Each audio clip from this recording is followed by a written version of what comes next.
The extreme violence of action with which a lone gunman or a pair of armed assailants struck the residence of Rolando Espat Sr. has left in its wake the unthinkable. At approximately 2 o'clock this morning, a volley of shots tore through the wooden walls of this lower flat, none finding a mark on the intended target. Instead, the rounds mortally wounded 2-year-old Daniel Espat, who was asleep next to his mother. She too was critically injured. The overnight assault on the apartment complex in San Pedrito is the second since February 11th. Everything happened so fast, right? I heard maybe 8 or 10 shots. I didn't count it at the time, but it was many shots. So when I heard the gunshots over, I tell my wife, "Everybody okay? Is the baby okay?" She said the baby's moving. I think he get shot. The toddler, laying dormant on the bed, had been shot twice in the head. His mother struck once in the left elbow. The fusillade perforated everything, including a 5-gallon bottle of water and an adjacent refrigerator. I put on the light and I saw my baby in a pool of blood. At that moment, Rolly, as he is known, rushed outside for help. Coming to his aid was a next-door neighbor whose daughter, Meredith Escalante, was also shot a week and a half ago. Ironically, both rooms are separated by a single bullet-riddled partition. I didn't went in the room. I just ran out, just like how I ran with my child. I helped, drive, and reach the polyclinic. That's it. I can't say, oh, I saw, because I didn't. I just heard the baby got shot and I ran out.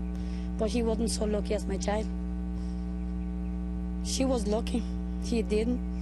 His wife either. A while after, maybe 10, 15 minutes, he was already gone. So were you asleep and you were awoken by the sound of gunshots? I just heard a noise and the knocking of my wall. Then I woke up. Then I just saw a bullet drop on my bed and I just ran out again. Helped that child, just like my own, and took her to the polyclinic, and there we were when they told us he's dead. That macabre experience, sadly, is one that Espat has become all too familiar with. It is the 6th family member he has lost to gun violence within a relatively short span.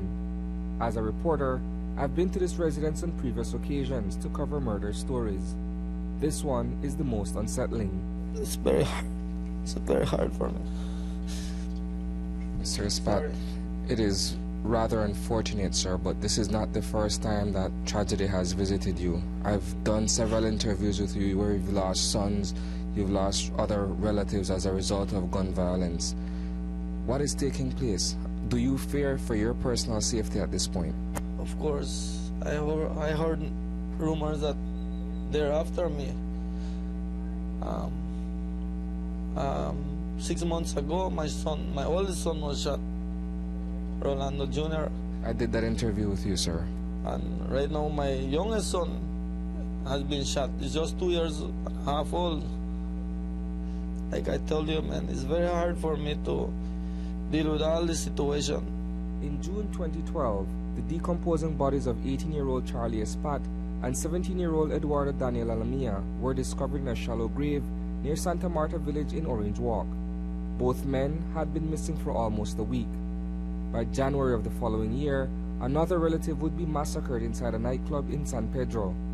25-year-old Byron Estrada had been stabbed as many as 22 times inside a restroom before being found gravely injured by patrons of the establishment. In September of last year, Rolando Espat Jr. was shot and killed in proximity of the residence as he exited G-Mar's sports bar. The toll keeps rising. For the record, sir, is this the 4th child you've lost? The 4th child. I've lost the 4th child.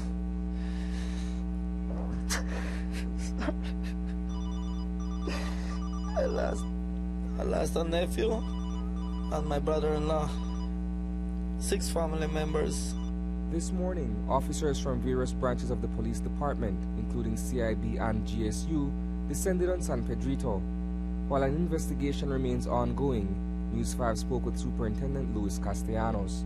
So far, we still haven't confirmed what is the motive. we were looking at the angle of maybe if it was a retaliation of, if you recall the case with Karim Egan, and so we don't know if it is a retaliation of that, but we don't have a clear motive. We're investigating and trying to figure out or to find out what is the motive. Reporting for News 5, I am Isani Kaitano.